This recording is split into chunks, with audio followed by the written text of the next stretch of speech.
আচ্ছা, ডিফেন্স ফোর্সে কে বেশি এগিয়ে, রাশিয়া, চায়না নাকি ইউএসএ? আসুন জেনে নিই। প্রথমেই আসি বাজেট। এখানে USA clear number one.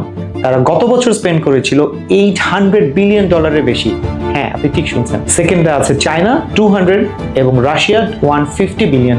Active পার্সোনালে China সবচেয়ে এগিয়ে, প্রায় 2 মিলিয়ন অ্যাক্টিভ সোলজার্স। এরপর ইউএসএ 1.3 এবং রাশিয়া 1.1 মিলিয়ন। তবে ফাইটার জেটে আবার ইউএসএ ক্লিয়ারলি এগিয়ে, প্রায় 13,000 এয়ারক্রাফট। এরপরে হচ্ছে রাশিয়া 4,200 এবং চায়না 3,300 এয়ারক্রাফট। এবার আসে সমুদ্রে।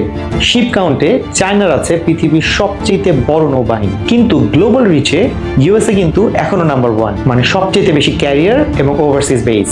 রাশিয়ার ফ্লিট তুলনামূলকভাবে কিছুটা ছোট, তবে রাশিয়ার আছে সবচেয়ে বেশি সাবমেরিন। এআই অ্যাডাপশনে ইউএস এবং চায়না সবচেয়ে এগিয়ে। Satellite analysis, logistic, decision and support এবং ড্রোন সিস্টেম সব জায়গাতে এখন এআই ঢুকে গেছে। স্পেস ডমিনেন্সে কিন্তু ইউএসএ লিড করে। পৃথিবীর সবচেয়ে বড় মিলিটারি স্যাটেলাইট নেটওয়ার্ক কিন্তু ওদেরই। কিন্তু চায়না এন্ড রাশিয়াও কিন্তু র্যাপিডলি গ্রোয়িং।